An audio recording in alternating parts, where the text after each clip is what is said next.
Right.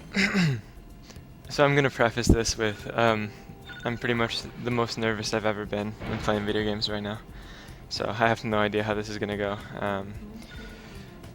But uh, yeah, I'm gonna do a brief introduction and then start. I won't look at chat during the run. I have some like prepared commentary and everything.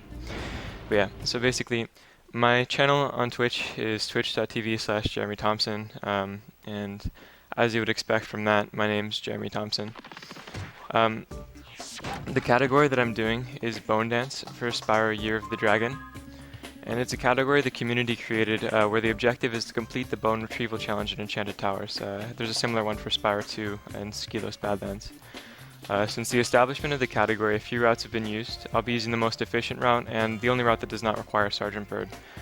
Enchanted Towers is in the second homeworld of the game, Midday Gardens, so the route begins as a standard Spyro Year of the Dragon any percent route would. So, Evan, if you're ready, I can do a countdown from 5.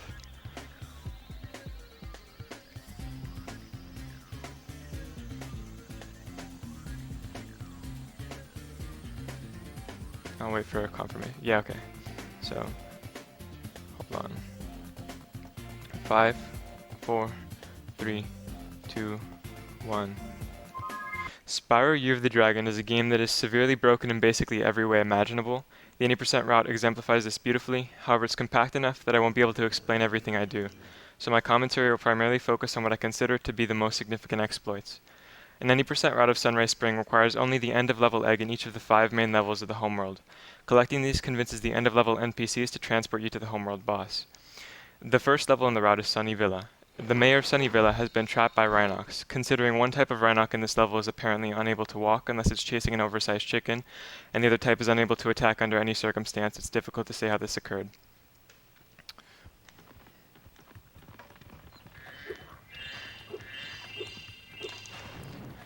In this level, I'll be attempting something we refer to as a proxy. For clarity, we separate proxies into 3 categories, and I conveniently attempt all 3 methods of proxying in this run, so I'll explain them as I attempt them. The method I will be attempting presently is an example of a dead body proxy.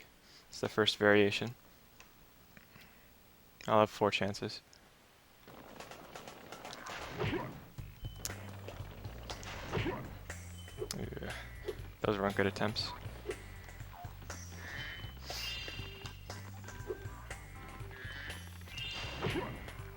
Ouch. Okay, that at least got the skip. So Spyro is able to charge through certain dead body hitboxes, but he's not able to glide through them. By charging partially into a dead body hitbox of this nature and pressing X while holding square to charge, Spyro glides for 1 frame. During that frame, the game recognizes that Spyro is inside of an object and attempts to remove him from it. Since Spyro resumes his charge immediately following this, the velocity from being forcibly removed from the dead body hitbox is preserved as a vector quantity.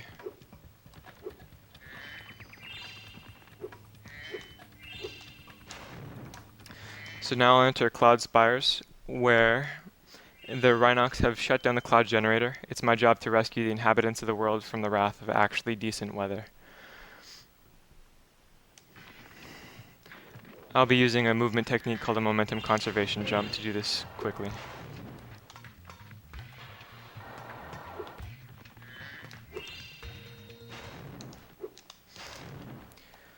Essentially, by charging, stopping, and immediately transitioning to a standard jump, a certain amount of horizontal momentum from a charge jump is conserved and is added to the vertical momentum of the standard jump. Since this is the only level where weather is a variable, it's easy to make weather-related jokes for cheap laughs. However, since this is a marathon, I'll try to rein these in no matter how clever and subtle they are. I'll now attempt to perform a swim in air so that I'm able to enter a locked Seashell Shore portal.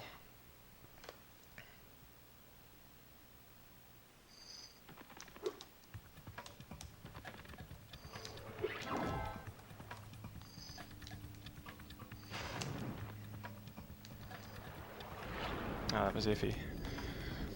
A swimming state exists in this game, but water does not in the conventional and physical sense.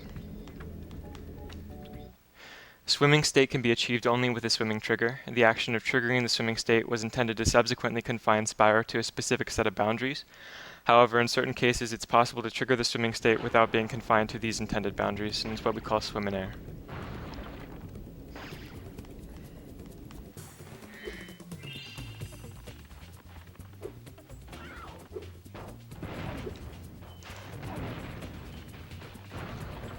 That bonk is not what I go for.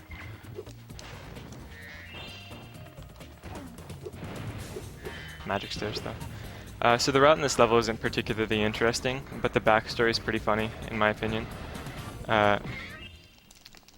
Basically, a group of seals were arrested by the Rhinox for stealing a Rhinox submarine and crashing it. And by saving one of them from a 5-tentacled octopus, I facilitate their escape. And it's great because usually NPCs are absolutely useless, so it's just refreshing to see some sort of effort from them. After exiting Seashell Shore, I'll enter a locked Molten Crater portal. The residents of Molten Crater are in need of my assistance, as they were exiled from their Tiki Lodge.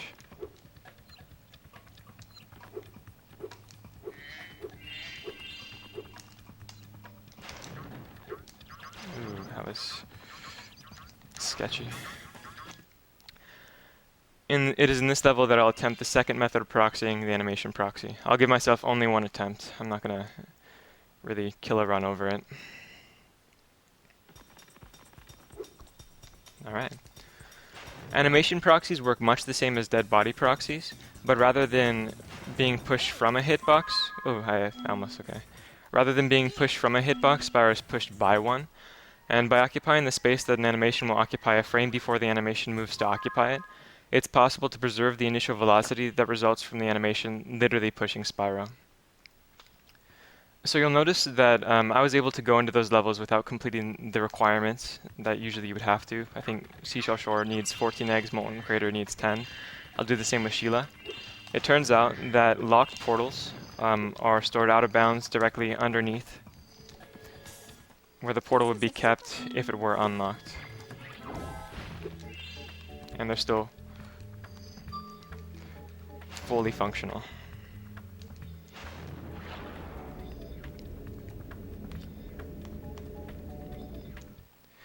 Sheila's Alp is a relatively simple level and a much needed intermission from constant activity of the run so far. Sheila's asked to lead Billy, Bobby, and Pete to their homes, but honestly Billy and Bobby can fuck off and find their way themselves because they don't have the end of level eggs, so I don't care about them.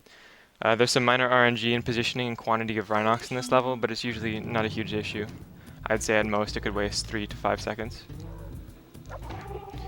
The only movement tech you'll see with Sheila is me kicking at the top of high jumps, and I only do it once. Basically it just cuts them off early.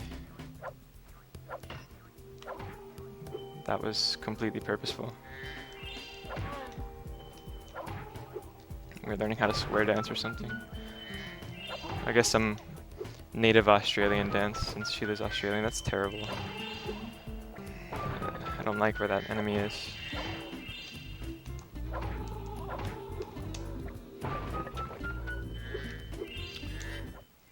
If you ever...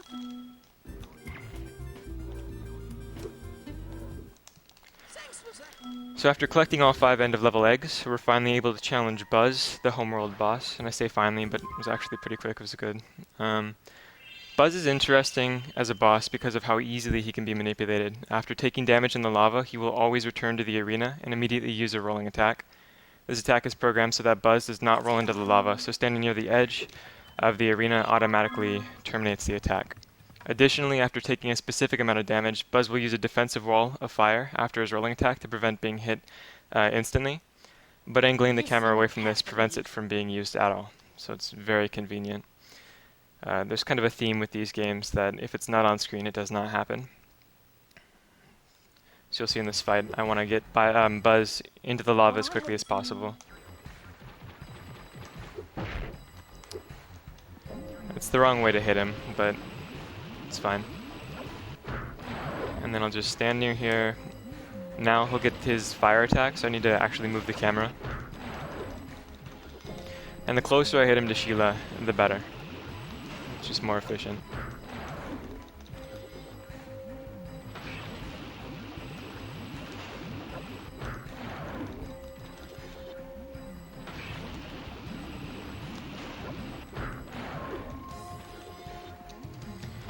Okay, with Sunrise Spring completed, all that's left is to enter Enchanted Towers and retrieve the bones. At the beginning of the Enchanted Towers level route, I'll be attempting the final method of proxy, the squeeze proxy. And I'll explain this in advance so that I'm better able to concentrate while executing the route since it's pretty difficult. So basically, when a hitbox is sufficiently pliable, it can be condensed under certain circumstances, and if the resultant pressure exceeds a particular threshold, it causes the object to be forced to an area of less pressure, and the force that it's pushed is dependent on the circumstances, what you're being squeezed between, all of that.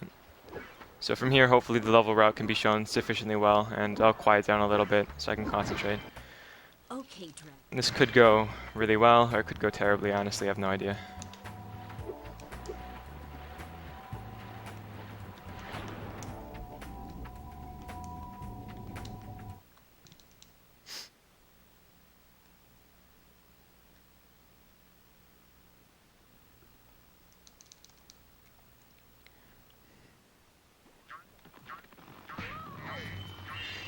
So this is the squeeze proxy, or at least my attempts at it.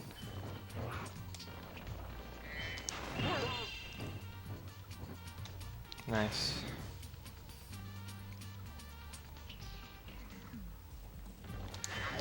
So this route was relatively recent, before we were required to go into Sergeant Bird, unlock Sergeant Bird, do a bunch of stuff that was boring.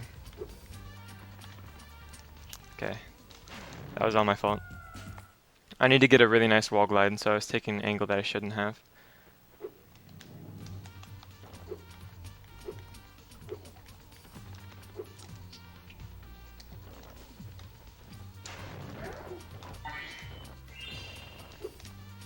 That might be a bad jump. Okay. So that's the two most difficult parts of the route done. There's one more that I can fail. I'd be surprised if I failed anything but that. And it's coming up after I collect this next bone. So this jump is failable. Yeah, see.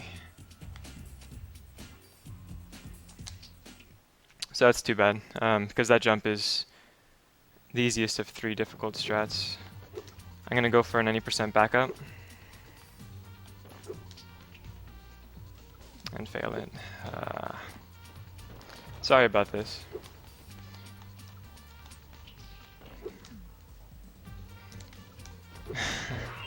I wasn't expecting that jump to be the problem, so I didn't really practice it that much.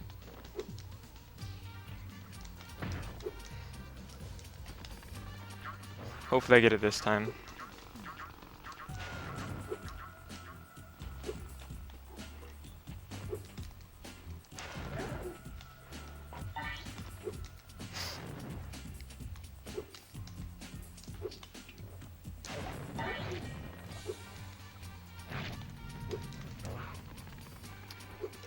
And that's Bone Dance.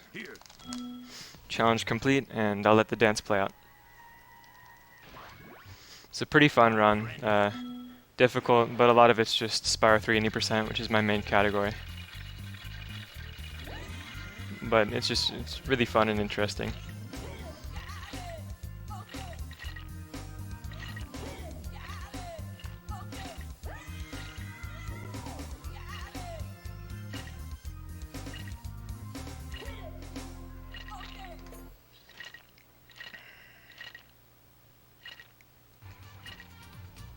So yeah, I'd say if anything, I'm glad I got that proxy first try. That was what I was most worried about. It's unfortunate I had to fail the jump around the building, and then the third jump for Bone 6, but it was actually a pretty decent run, I think. So yeah, I'm happy with that. So thanks for allowing me to run in this, and everyone continue to watch the Spyrothon. It's great. Cool. So goodbye and good night. I'm going to sleep. I've been up for like 30 hours. Bye.